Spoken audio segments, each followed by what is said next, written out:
Bonjour, je suis Jason Zumerville et je suis accompagné de Annie Larouche et Sydney Ginchot. Pouvez-vous présenter l'historique de votre fondation? La fondation a été créée sur papier. La Fondation des Alouettes a été créée sur papier en 2002, mais active en 2015 uniquement. Donc, ça fait 3 ans. On est encore très jeune comme fondation. La mission de la Fondation a toujours été d'encourager la persévérance scolaire, mais cette année, on a fait une recherche de positionnement stratégique pour vraiment trouver notre niche, pour trouver un enjeu ou c'est ça, vraiment trouver notre niche pour faire une différence. On voulait vraiment créer un impact qui soit mesurable, quantifiable. Alors, ce qu'on a décidé de soutenir, c'est l'accès au sport parascolaire. Alors, pour la première année, on va faciliter le transport aux activités parascolaires. Et puis, les années subséquentes, ben, on va évaluer les besoins au fur et à mesure, mais c'est vraiment dans cette position-là qu'on se dirige. En quoi votre fondation touche-t-elle vos valeurs? C'est sûr que bon, la fondation, au départ, c'est la persévérance scolaire, c'est notre projet persévérance scolaire. Tous les joueurs de football doivent passer par l'université pour jouer professionnel. Donc, déjà, ça nous colle directement. À la peau, exactement. Quel est le rôle ainsi que les objectifs de la fondation auprès de la communauté? Oui, bien, effectivement, le but, c'est d'encourager la persévérance scolaire. Donc, on n'a pas la prétention de dire qu'on va changer le taux de diplomation au Québec, mais on veut encourager les jeunes à rester à l'école. Ce n'est pas tous les jeunes qui sont motivés académiquement, mais souvent, on va chercher un peu d'estime ou un peu de fierté ailleurs, dans les activités ailleurs. C'est une vie sociale aussi, c'est un sentiment d'appartenance avec l'école. Donc, on veut leur donner un outil de plus pour pouvoir rester à l'école, s'accrocher. En quoi votre fondation est responsable auprès de la communauté? Quand on parle de responsabilité, ici on veut dire que pourquoi les Alouettes sont soucieux d'enjeux sociaux, environnementaux ou éthiques? Oui.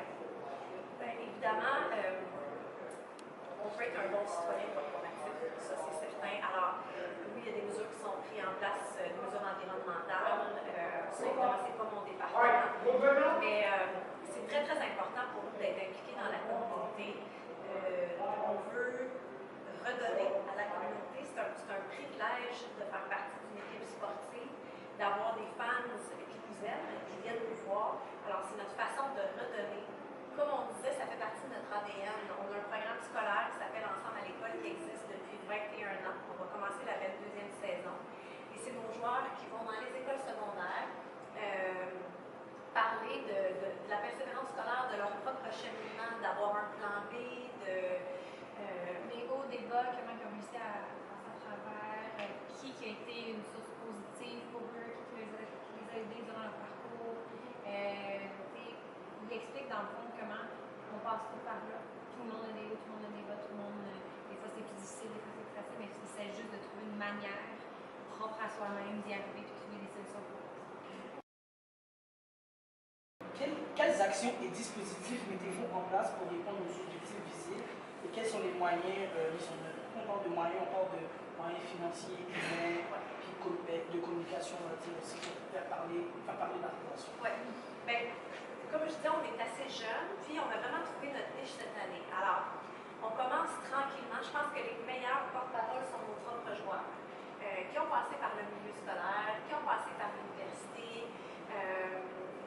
Nous, notre tâche, c'est de s'assurer que le message passe bien. Ce qu'on veut aussi, nous, c'est de faire un suivi. Alors, oui, il y a le programme scolaire, on veut un suivi pour savoir qu'est-ce qui a touché les jeunes, les professeurs, la direction, dans la conférence, dans la visite. Est-ce qu'il y a des choses qu'on peut améliorer? Et avec la fondation, là, pour l'instant, on commence. Alors, on cible 5 écoles dans les 5, en fait, une école dans chaque commission scolaire à Montréal, il y en a 5. Alors, on commence avec 5 écoles secondaires. Première année, on soutient financièrement l'accès au transport, qui est un problème. Et puis, on va les suivre pendant 5 ans. Et les années subséquentes, on va s'ajuster selon les besoins. Quelle est l'image que vous souhaitez dégager auprès de la société? Est-ce que vous croyez que la la société perçoit votre message de la façon que vous voulez? Je pense que le principal, c'est qu'on est investi dans la communauté, principalement. C'est que ça nous tient à cœur et qu'on les écoute, qu'on est là pour les écouter pour la demande. Donc, justement, la fondation, la première phase, comme Annie a décrit, c'était, bon, on aide le transport au sport parascolaire. Après ça, comme on a dit, on s'adapte. Donc, c'est de leur dire qu'on est là pour vous, puis on va s'adapter pour ce que vous avez besoin. Donc, je pense que c'est ça le message qu'on essaie de mettre dans la communauté. Notre implication est sincère. C'est vraiment honnête, on veut vraiment faire une différence. C'est comme ça depuis le début. Depuis le début du retour des Alouettes en 1996, que les Alouettes sont impliquées dans la communauté.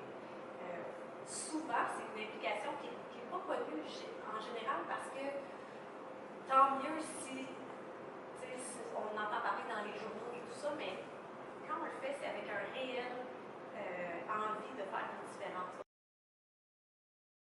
Quel projet ou objectif d'avenir avez-vous pour votre formation? Ouais, ben, c'est un peu ça. On veut continuer le programme scolaire parce que ça fait partie de notre ADN puis on y croit. Il faut faire une visite pour comprendre puis voir l'impact. Si on en touche juste un par visite, juste un élève par visite, ben, ça sera mission accomplie. On ne veut pas révolutionner. On veut juste dire aux jeunes, passer un message. Puis si le jeune s'en inspire, ben, tant mieux. La fondation, on est bébé encore. On veut grossir ça, on veut grandir, puis on veut aller chercher des partenaires dans des champs d'expertise qu'on n'a pas nous. Nous, c'est le sport, c'est l'éducation, mais si on a des partenaires qui veulent s'allier avec nous pour que notre impact soit plus grand, ben, tant mieux, puis c'est ça notre mission. Pour l'instant, on a un commanditaire directement avec la fondation qui est TELUS. Alors, TELUS est partenaire de la fondation. Évidemment, on va approcher tous les commanditaires des Alouettes maintenant que notre programme est serré et mis en place. Alors, on va leur dire voici ce qu'on fait. Alors, est-ce que vous embarquez avec nous ou pas? Merci beaucoup. Merci. Après avoir visionné l'entrevue des représentants de la Fondation des Alouettes de Montréal, on peut faire quelques parallèles entre l'action de la Fondation et certains concepts du cours. Tout d'abord, on constate que la Fondation elle adopte une vision inclusive. C'est celle qui est promue par Freeman, parce que la Fondation, elle insiste, elle considère vraiment les parties prenantes dans son activité.